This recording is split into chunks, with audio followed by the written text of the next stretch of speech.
Chronicon, Archive 1, Before the Flood, 5239 to 2239 BCE, 3,000 years covered in 98 date entries in 39 pages. Original research unpublished, all rights reserved, Jason M. Breshears, 2017. Chronicon, 5239 BC.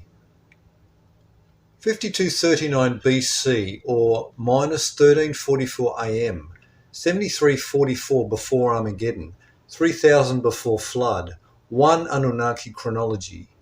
This year begins the great year system of 600-year periods so popular among ancient chroniclers. It represents the beginning of Earth's geometrical timelines, the start of Anunnaki chronology, counting 2448 years 3 times over, 7344 years, until the Anunnaki are destroyed in 2106 AD by the chief cornerstone at Armageddon, when their power over mankind is broken. In 5239 BC, the original solar system is a differential binary system with a bright and smaller luminary, 2 stars with the smaller orbiting the larger. The smaller star was known as the day star, having a series of planets orbiting it. These were a gigantic planet known to the Sumerians as Nibiru, a planet called Phoenix by ancient civilizations and our own world, Earth. There may have been more. During this period, the other luminary, a bright star at night, because of the extreme distance between the sister stars, provided a soft blue illumination at night, and also had orbiting it the planets we are familiar with today. Planets that have never ceased orbiting it: Mercury, Venus, Mars, Electra, now the asteroid belt, Jupiter, Saturn, Uranus, and Neptune. Our planet Earth was not a part of this luminary system until later, the result of a solar system cataclysm. The 2 suns served as the greater light to serve the day and the lesser light to serve the night, as found in Genesis through this ancient fragment incorporated into the later Genesis writings, has been mistaken with that of the moon. By this time, the world we call Earth is very old, with the heavens filled with brilliant stars attesting to its antiquity. Starlight is an image of prehistoric heaven, not an accurate visual representation of our universe extant in real time. On Earth, prehistoric flora and fauna flourish under pristine biospheric conditions.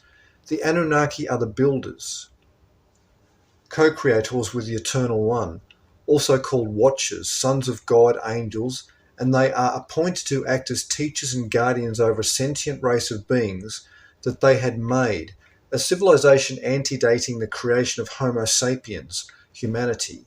In this year, the Anunnaki sealed their fate in planning or starting designs deemed as rebellious to the Eternal One. He who fears the Anunnaki will lengthen his days. 1.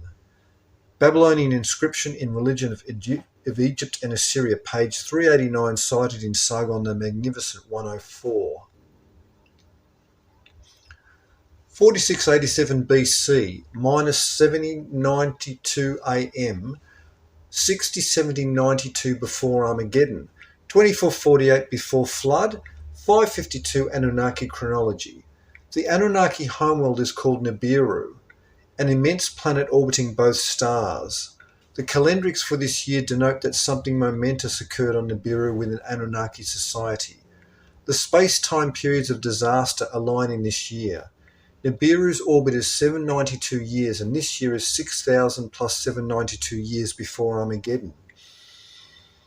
This is 2448 years before the Great Flood, the number 2448 being the ancient Egyptian sum representing disaster, cataclysm, as will be seen in this chronology. This is the year 552 of the Anunnaki chronology, 552 years being a phoenix cycle known to the ancients as a period of time between catastrophes. Nibiru and planet Phoenix both orbit the day star and travel along its ecliptic toward the other luminary 4 billion miles away. They approach from the south of the system, where Mercury and the other planet orbit along their own ecliptic path. These differential ecliptic planes, solar equators, formed an ecliptic cross that intersects exactly where Earth orbits this star today. The day star, Nibiru, Phoenix and Earth were in deep southern space underneath the solar system we call home today. This region of space to the south was known to the Sumerians as Apsu, the abyss or deep.